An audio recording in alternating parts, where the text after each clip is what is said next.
How many of you had actually read the book before you auditioned for the movie? So it's just you, Blessing. What made you?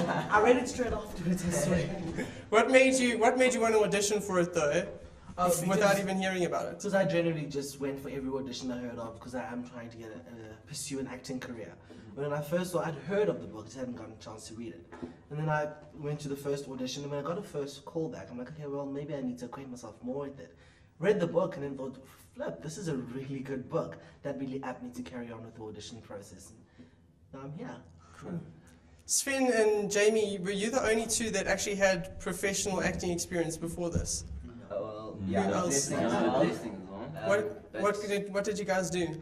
I've been involved with a lot of commercials from a young age. Got into that through gymnastics, pretty much, and yeah, that was mine. Me and Blessing have been doing quite a lot of theatre in the past. I've done 1 or 2 TV shows. Yeah.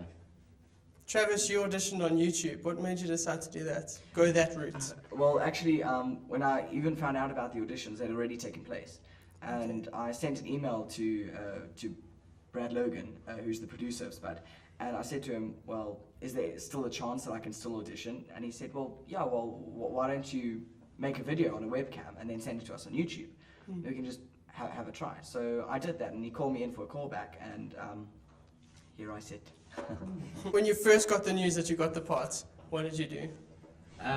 Well, actually, I was in lunch at school, and the rector's secretary walked in and summoned me to his office. So I was thinking, oh flip, what have I done in the past week wrong, you know?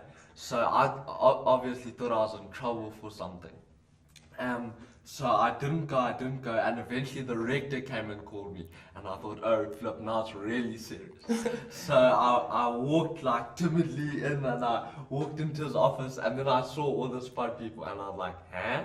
And then it clicked, and I was like, this is cool. But I was quite relaxed. I mean, inside I was overjoyed, but I just took it as it came, and I just wanted to enjoy the experience. Tom, what was it like when you guys all first met? Was it a bit awkward at first? Yeah, it was a bit awkward at first, but it was surprising how quickly we gelled and became really close friends. And I think, like, we've become our own version of the Crazy Eight. Like, we get up to things that, I mean, you could write a book on the stuff we've gotten up to. So although we may not portray our characters in real life, we are a crazy bunch of people. Blessing, did you guys get acting training while you were doing this? Yes. To what extent? What were you guys doing? We did lots of work with working on characters, because it's pretty tricky when you turn a book into a film, because there's stuff that is given to you by the writer of the book, there's stuff you get from the script, and there's stuff you need to work out yourself. So we had an acting coach, Claire Burne, who helped us put it all together, and I really appreciate it. I think without her, it would have been that much harder. Josh, what was it like going back to school after you had all this fun, and now you had to go back and do exams and carry on working? It was terrible. And I went back. I was met with not such a good surprise from school, and I was tired. I hadn't had a holiday. We didn't have a half term that term because of the World Cup. So no, it wasn't my best term ever. But and the exams didn't help with anything. so yeah. Jamie, give me your best and worst moment from filming. I think best moment would probably be like one of those either one of the intense scenes with Spud, because it was like hard to produce, or like one of those scenes where I was like really sick nearing the end of the movie. Worst scene. I don't know. I never actually had such a bad scene. I enjoyed most of them. I can't actually think of any that I didn't enjoy. They were all fun because it's the realistic life of these boys. They're always having fun and getting up to mischief and stuff. So I suppose there isn't really much of a boring scene in the movie that I've ever seen so far. Travis, which of you is most like their character in reality? I think I'd say Sven.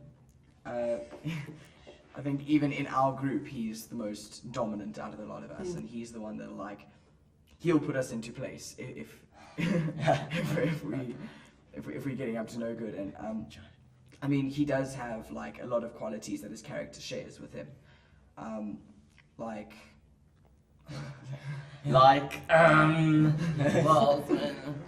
yeah, no, we. I think you know what helped was that I was actually the oldest out of these guys. So coming on stage, you know, a lot of stuff was just like, okay, Sven, sort them out. And that actually helped me. I'm not gonna lie. That helped me, helped my character. And from then I was just like, guys, come, we need to do this, and this. Focus here. Da, da, da, da. But I'm like, I'm not a mom. I'm not their mom.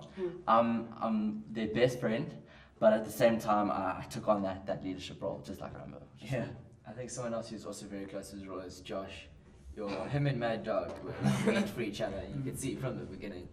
What are you doing at the moment, Sven? I'm working on production currently on a film that will be is shooting actually currently at the moment, called Judge Dredd, and I have my sights set on the States to source it out, see what it's all about, what's the hype about, and to continue acting.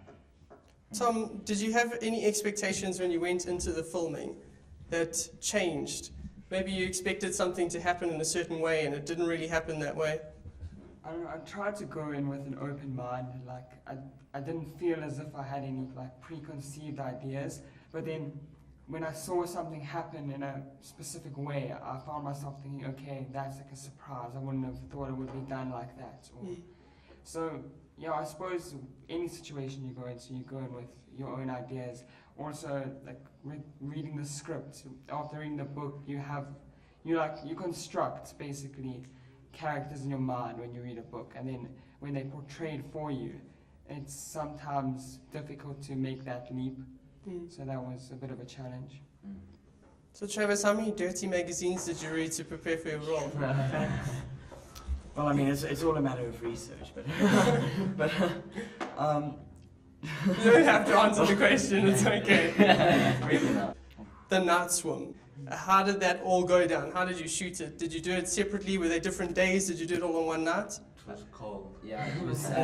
You guys looked really cold in the movie. It was shot actually over the a few last days. scene. It was the last scene that we shot before we were all wrapped and going home.